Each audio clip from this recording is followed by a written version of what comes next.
जय श्री महाकाल अलकादेश। कैसे हो आप भाई लोग? आशा करता हूँ अच्छे और स्वस्थ होंगे।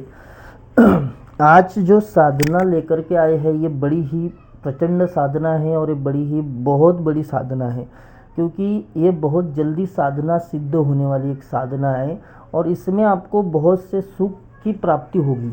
ठीक है, तो वो कौन सी साधना है? तो एक बहुत बड़ी अप्सरा साधना है और ये 1 दिन से लेकर 11 दिन के अंदर सिद्ध हो जाती है, क्योंकि इस साधना में आपको बहुत जल्दी सिद्धि मिल जाती है। क्योंकि इस साधना में आपको फुल सात्विक पद्धति की साधना है और अच्छी साधनाओं में सबसे जल्दी साधना सिद्ध होने वाली अप्सरा साधना ही होती है।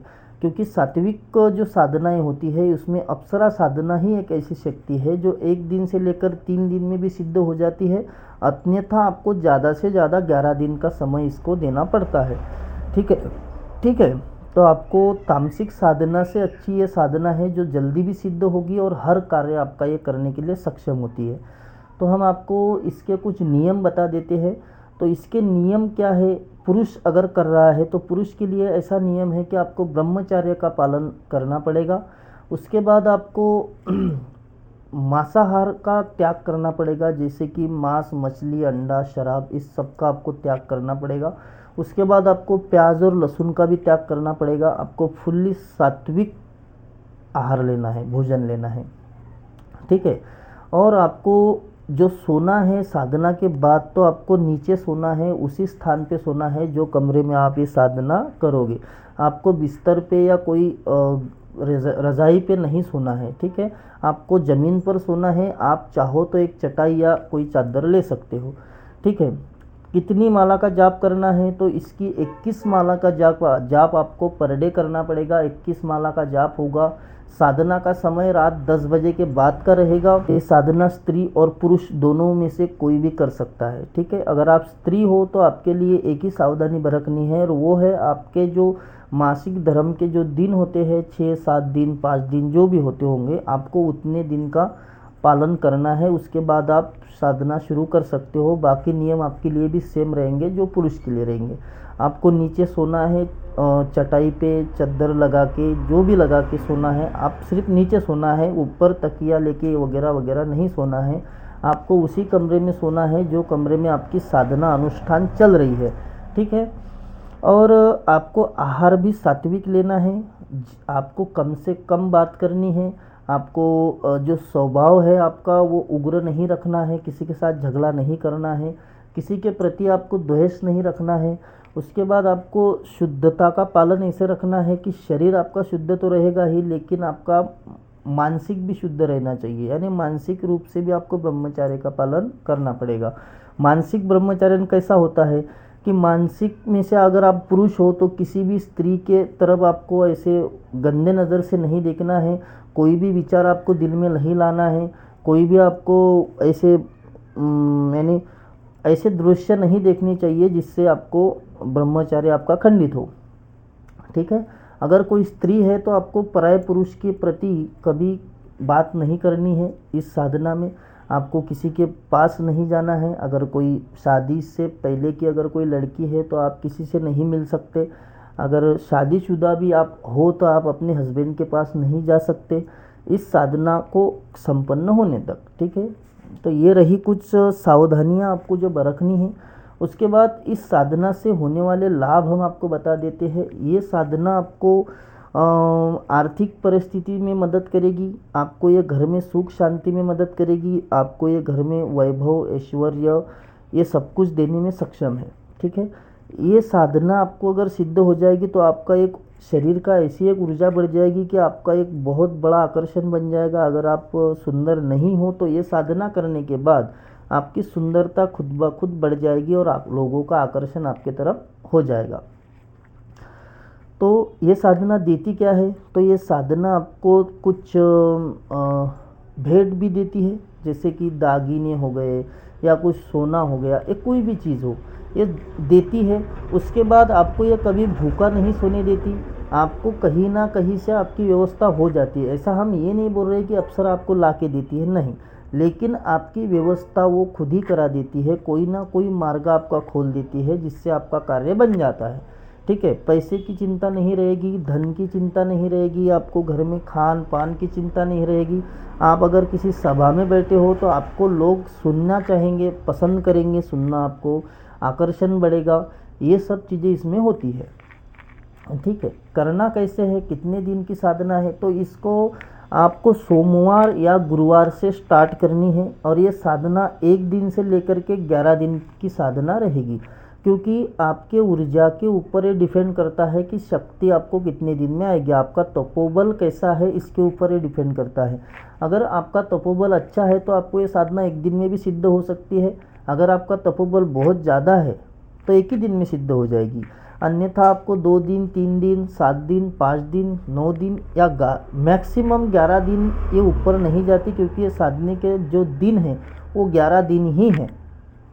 ठीक है, अगर 11वें दिन में भी आपको ये साधना सिद्ध नहीं होती तो आप खुद को नर्वस ना करें, एक अनुष्ठान और करें तो इसमें दूसरे अनुष्ठान में कंप्लीट किसी को भी सिद्ध हो जाती है। अगर आपका मनोबल ठीक नहीं है, आप डरते हो, तो साधना जल्दी सिद्ध नहीं होती। अगर आपके दिल से डर निकल जाएगा तो शक्ति बहुत जल्दी आपको प्रसन्न हो जाएगी।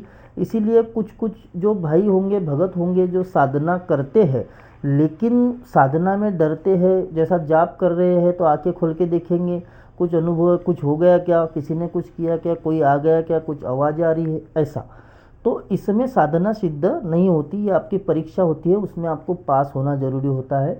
और इस साधना को तो आप बिल्कुल भी ना डरें, क्योंकि ये बहुत ज़्यादा सौम्य साधना है। जितने आप पराशक्ति से डरोगे वो शक्ति आपको उतना खुद ही डरती है।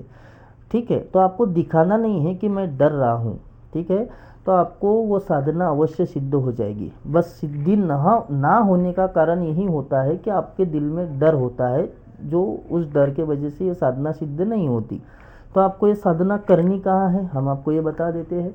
आपके घर में कोई भी एक कमरे का चयन कर ले, जो कमरे में आपके सिवा कोई आ ना पाए। ठीक है, आप उस कमरे में अकेले साधना करने, जहाँ तक आपकी साधना चल रही है तब तक उस कक्ष में आपका कोई ना आए। ठीक है, वो कमरे को आपको अच्छी तरह से साधना शुरू होने से, जैसा मान लीजिए आप अगर सोमवार को या गुरुवार को साधना स्टार्ट कर रहे हैं तो उससे 1 दिन पहले पूरे उस रूम को साफ कर लेना है, झाड़ लेना है, कहीं जाला वाला ना लगा हो, उसको पानी से छींटे मार लेने हैं गंगा जल के, उसके बाद में पंचामृत के छींटे मार लेने हैं, गोमूत्र के छींटे मार लेने हैं, फिर से गंगा जल के छींटे मार लेने हैं। उसको फिर क्लीन हो गया, नीचे का भी फ्लोर पूरा पोंछ लिया, तो आपको एक 2 फीट ऐसा, 2 फीट ऐसा, यानी 2 बाय 2 का एक लकड़े का ये लेके आना है, जैसा चौका लेके आना है। उसके ऊपर लाल वस्त्र, लाल या सफ़ेद वस्त्र रहेगा। सामग्री हम आपको बता देते हैं। चावल लेके आना है, 1.25 किलो या 2 किलो के आसपास चावल लगेंगे, क्योंकि ढेरी लगानी होती है। चावल लगेंगे, आपको घी लगेगा, आपको सरसों का तेल लगेगा, आपको फूल लगेंगे गुलाब के, 5 प्रकार की मिठाई लगेगी, आपको 5 प्रकार के फल लगेंगे, एक आपको अप्सरा घुटिका लगेगी, एक आपको अप्सरा का यंत्र लगेगा और एक आपको मूंगे की माला या स्फटिक की माला लगेगी। ठीक है, रुद्राक्ष की माला से अप्सराओं की मंत्र जाप नहीं होता, इसलिए स्फटिक की माला का आपको इस्तेमाल करनी पड़ेगी। ये हो गया। आपको जो वस्त्र रहेंगे वो वस्त्र वाइट कलर के रहेंगे, आपका आसन भी वाइट कलर का रहेगा, और ये सब कुछ सामग्री है, ये सामग्री आपको लगेगी। ठीक है, अगर आपके पास घुटिका नहीं है तो आप हमसे बुला सकते हो, हम आपको घुटिका भेज देंगे, अन्यथा आपके पास अगर है तो आप वो भी ले सकते हो, बस प्राण प्रतिष्ठा होनी चाहिए। ठीक है, अगर हमसे आप मंगाओगे या हमसे लोगे तो उसका यंत्र, माला और घुटिका, ये 3 चीज़ें सिद्ध करा के आपको आपके बाय पोस्ट से घर पे आ जाती है। उसका जो भी चार्ज होता है वो आपको पे करना पड़ता है। ये हो गया। इसके बाद इसका मंत्र कौन सा रहेगा या आपको कैसे जाप करना है, तो जाप आपको कभी भी, कोई भी जाप आप करो, आपको आंखें बंद करके ही जाप करना चाहिए। और जो अपना तीसरा नेत्र जो होता है, जो कुंडली शक्ति अपन बोलते हैं मस्तिष्क में, यहाँ दोनों आंखों के बीच में देख कर आपको जाप करना चाहिए, क्योंकि यहाँ दबाव आना चाहिए, तब जाके आपकी ऊर्जा बढ़ती है। रीढ़ की हड्डी आपकी सीधी रखनी चाहिए, कभी भी ऐसा लेट के या ऐसा करके जाप नहीं करना चाहिए। जाप की जो माला रहनी चाहिए वो कभी भी यहाँ रहनी चाहिए। ठीक है, सीने के पास। नहीं तो कोई लोग ऐसा लंबा हाथ करके करेंगे, घुटने पे लेके माला नीचे, उसको पर्स नहीं होना चाहिए। या तो आप कोई भी थैली जो होती है जाप करने की वो ले सकते हो, उसको यहाँ रख करके आपको जो जाप करना होता है उसको क्या होता है, ये उंगली नहीं लगनी चाहिए जाप में, ठीक है। ये 3 उंगली से ही जाप होता है, वैसे तो देखा जाए तो ऐसे ही करना होता है। इस उंगली से जाप कौन सा होता है, मारन क्रिया का, ठीक है। इस उंगली से, ये उंगली मारन क्रिया में ही यूज़ होती है। जब आपको किसी की मारन क्रिया कर रहे हो तो इस उंगली से आपको मंत्र जाप करना होता है, और वो उल्टी माला का मंत्र जाप होता है। चलिए वो तो बात की बात है, वो हम आपको कभी विस्तार से बताएंगे उसके ऊपर वीडियो बना के। तो आपको ये साधना करनी चाहिए। इस साधना से आपको बहुत, यानी आपको चिंता ही नहीं रहेगी कोई और साधना करने की, ठीक है।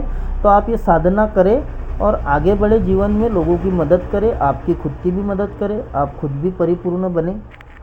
अगर आपको ये साधना करनी है तो आप नीचे हम आपको ग्रुप की लिंक दे रहे हैं, उस ग्रुप में ऐड भी हो जाइएगा। और उसमें से पर्सनल नंबर भी है, या हम नंबर भी आपको स्क्रीन पे दे ही रहे हैं, इस नंबर पे भी आप हमें मैसेज कर सकते हो। इतना उसमें लिख देना कि गुरुजी हम अप्सरा साधना करना चाहते हैं, आप हमें विधि विधान दे दीजिए, हम आपको विधि विधान दे देंगे। हाँ, ऐसा नहीं है कि आपने मैसेज कर दिया तो तुरंत आपको मिल जाएगा, ऐसा नहीं होता। एक दिन सुबह अगर आपका मैसेज आ गया तो शाम तक आपको मिल जाएगा, ठीक है। या तो शाम को आ गया तो सुबह तक मिल जाएगा। इसका कोई आपको चार्ज नहीं देना है। अगर आप कोई घुटिका यंत्र वगैरह लेते हो तो उसका चार्ज आपको देना पड़ेगा। अगर आप गुरु दीक्षित हो, देखो कोई भी साधना करनी हो तो गुरु दीक्षित होना ज़रूरी होता है। अगर नहीं हो तो वो आप जाने और आपका काम जाने, क्योंकि साधना में अगर गुरु है तो बहुत कुछ आपको प्राप्त हो सकता है। गुरु से रक्षा भी होती है, रक्षा मंत्र से रक्षा होती है, सब कुछ होता है। इसीलिए गुरु होना अनिवार्य होता है, आवश्यक होता है। लेकिन अगर आप नहीं मानते कि गुरु के बिना हम साधना करेंगे, आप बोलते हो कि हमने भोलेनाथ को गुरु मान लिया, ठीक है मानो, लेकिन उसकी सही विधि होनी चाहिए। सही विधि से भोलेनाथ को कैसे गुरु मनाया जाता है ये मालूम होना चाहिए। उस प्रकार गुरु जो भोलेनाथ होते हैं वो गुरु बन सकते हैं, या गुरु गोरखनाथ जी को गुरु बनाया जाता है, लेकिन उसकी एक विधि होती है, उसका एक प्रोसीजर होता है, ठीक है। तो अगर आप गुरु दीक्षा लेना चाहो तो आप वो भी कर सकते हो, अन्यथा अगर आप गुरु दीक्षित हो तो ये साधना करें। हम आपको, अगर आपके पास घुटिका यंत्र आप खुद ही बना सकते हो तो आप खुद बना ले, हम आपको वो भी बता देंगे। आप व्हाट्सएप मैसेज करें, आपको मंत्र और विधि विधान सब कुछ मिल जाएगा। चलिए आज के लिए इतना ही। जय श्री महाकाल, अलग आदेश।